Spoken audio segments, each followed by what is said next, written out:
আপনারা চট্টগ্রাম অস্ত্রাগার লুণ্ঠনের কথা শুনেছেন, যাতে অনেক রক্তপাত হয়েছিল। কিন্তু এই খাস কলকাতায় এমন এক অস্ত্র লুণ্ঠনের ঘটনা ঘটেছিল যাতে বিন্দুমাত্র রক্তপাত হয়নি, এবং সেই ঘটনা ইংরেজরা জেনেছিল 3 দিন পর। এমন দুঃসাহসিক ঘটনার সঙ্গে জড়িয়ে আছে এই বাড়িটা। সেটা কি জানবো ইতিহাস চর্চার সঙ্গে যিনি যুক্ত রয়েছেন সেই কুণাল গুহর কাছ থেকে। কুণাল, কবে হয়েছিল এই ঘটনাটা? আসলে এই ঘটনাটা ঘটেছিল 1914 সালের 26শে আগস্ট। এখানে একটা অস্ত্র লুণ্ঠন হয়েছিল, যেটাকে বলা হয় ইতিহাসে দ্য রডার্স আর্ম হাইস্ট। মানে কোম্পানিটার নাম কি ছিল? কোম্পানির নাম ছিল রডা অ্যান্ড কোম্পানি। তারা রডা অ্যান্ড কোম্পানি বেসিক্যালি তারা ইংরেজদের অস্ত্র সরবরাহ করতো।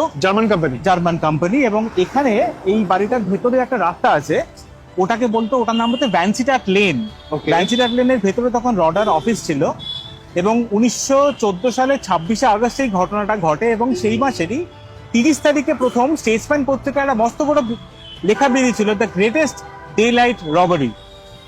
এবারে ঘটনাটা বিস্তারিত বলতে গেলে একটু সময় লাগবে, আমি বলি আপনাকে ঘটনাটা কিরকম ঘটেছিল। যে বেসিক্যালি শিরীষ মিত্র, যিনি আগে অনুকূল মুখার্জির আন্ডারে ছিলেন, আত্মোন্নতি সমিতির মেম্বার, যিনি এখানে চাকরি করতেন রডা কোম্পানিতে, তার কাছে একটা খবর আসে যে ব্রিটিশরা রডা অ্যান্ড কোম্পানিকে একটা মস্ত বড় অর্ডার দিয়েছেন জার্মান C96 মাউজার পিস্তলের জন্য। আচ্ছা। তো তখন তো প্রথম বিশ্বযুদ্ধ শুরু হয়েছে 1914 ওই সময়টায়। তো তখন সারা বছরে একবারই এরকম বড় বড় অস্ত্র আসতো বিদেশ থেকে কলকাতা শহরে। তো শিরীষ মিত্রের কাছে খবর যায় যে এরকম রডা অ্যান্ড কোম্পানির কাছে অস্ত্র আছে। তিনি সেটা জানান বিপ্লবীদের যে এরকম একটা বস্ত বড় কনসাইনমেন্ট আসছে। এবারে তখন বিপ্লবীরা প্ল্যান করেন যে কিভাবে এই অস্ত্র লুট করা যায়। আচ্ছা। তো আমাদের লালবাজারের কাছে ছাতাওয়ালা গলি বলে একটা জায়গা আছে, সেখানে আত্মোন্নতি সমিতির অনুকূল মুখার্জি এবং ঢাকা মুক্তি সংঘের শিরীষ পাল, তারা বলেছে একটা প্ল্যান করেন। আচ্ছা। কিভাবে এটা করা সম্ভব, তারা একটা প্ল্যান তৈরি করেছিলেন। সেইটাই কিভাবে হয়েছিল তার গল্পটা হচ্ছে 26শে আগস্ট 1914-এ সকালবেলা শিরীষ মিত্র অফিসে জয়েন করলেন 10টার সময়। কিরকম প্রতিদিন আসেন প্রাইক সাহেবের আন্ডারে। প্রাইক সাহেব তাকে বললেন যে কিছু কাগজপত্র দিয়ে বললেন তুমি চলে যাও কাস্টমস অফিসে, সেখানে গিয়ে তুমি অস্ত্রগুলো ছাড়াও। আর আজকে যেখানে রিজার্ভ ব্যাংক আছে সেখানে তখন ছিল কাস্টমস অফিস।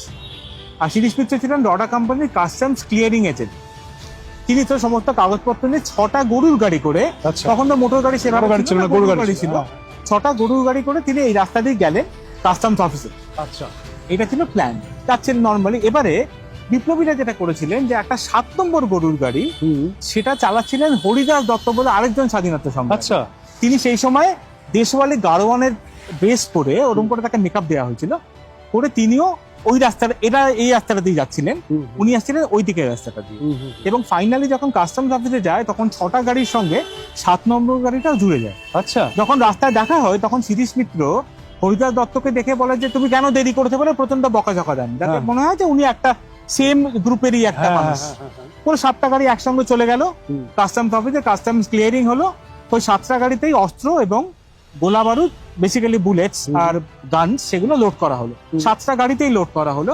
পরে 7টা গাড়ি, ধরুন রিজার্ভ ব্যাংক থেকে যদি আসি, আমরা যেখানটায় দাঁড়িয়ে আছি ওই রাস্তাটা দিয়ে যদি সোজা আসে, এখান দিয়ে এই মোড়টা দিয়ে টার্ন নিয়ে এখানে এসে ওরা ঢুকবে।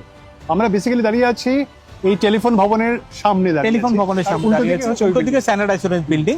আর এই যে পেছনের যে গলিটা দেখছি, এটা হচ্ছে ভ্যানসিটাট রোড, যার মধ্যে আমাদের অফিসটা ছিল রডার। এবারে 7টা গাড়ি তো সোজা এলো ওখান থেকে, এসে এই সামনের মোড়টা, এই আমাদের জিপিওর সামনে যে মোড়টা, এই মোড় থেকে বাঁদিকে টার্ন নিল। টার্ন নিয়ে সোজা এসে 6টা গাড়ি ঢুকে গেল এইখানে, আর 7 নম্বর গাড়িটা এখানে না ঢুকে সে সোজা চলে গেল। আচ্ছা। এবার এই রাস্তা দিয়ে সে সোজা চলে গেল। এবারে তখন সেই সময় আত্মোন্নতি সমিতির অফিস ছিল হচ্ছে 39 নম্বর মালঙ্গি লেনে, যেটা এখন যেখানে হিন্দ সিনেমা, সেখানে এই রাস্তার সোজা ছিল। এবার শিরীষ মিত্রকে 6টা গাড়ি নিয়ে এখানে ঢুকে গেলেন, 7 নম্বর গাড়ি নিয়ে হরিদাস দত্ত সোজা চলে গেলেন ওইদিকে। আর সেই গাড়ির মধ্যে কি ছিল? সেই গাড়ির মধ্যে ছিল প্রায় 50টা বন্দুক। আচ্ছা। এবং প্রায় 46,000 বুলেটস। ও মাই, সেই পুরো জিনিসটা। এবং তখন বলে শিরীষ পাল বলে একজন, তিনি পাশে পাশে হাঁটছিলেন সেই গাড়িটা।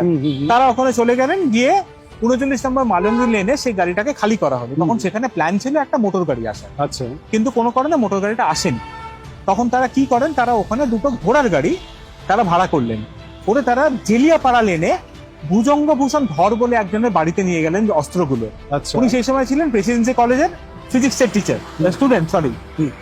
তো ভুজঙ্গবাবুর বাড়িতে যাওয়া হলো, সেখানে গিয়ে অস্ত্রগুলোকে আনলোড করা হলো, করে সেগুলোকে 3টে স্টিলের ট্রাঙ্কের মধ্যে ভরে সেগুলোকে এবার পাঠিয়ে দেওয়া হলো বিভিন্ন জায়গায়। আচ্ছা। মিনওয়াইল এই রডা কোম্পানিতে শিরিষ মিত্র যখন ঢুকে গেছেন তিনি হটা গাড়ি নিয়ে, তিনি ঢুকে গিয়ে তিনি এবার বললেন কি হলো 7 নম্বর গাড়িটা কোথায় গেল, বলে তিনি হন্তদন্ত হয়ে বেরিয়ে 7 নম্বর গাড়িটা খুঁজতে বেরোলেন। হ্যাঁ।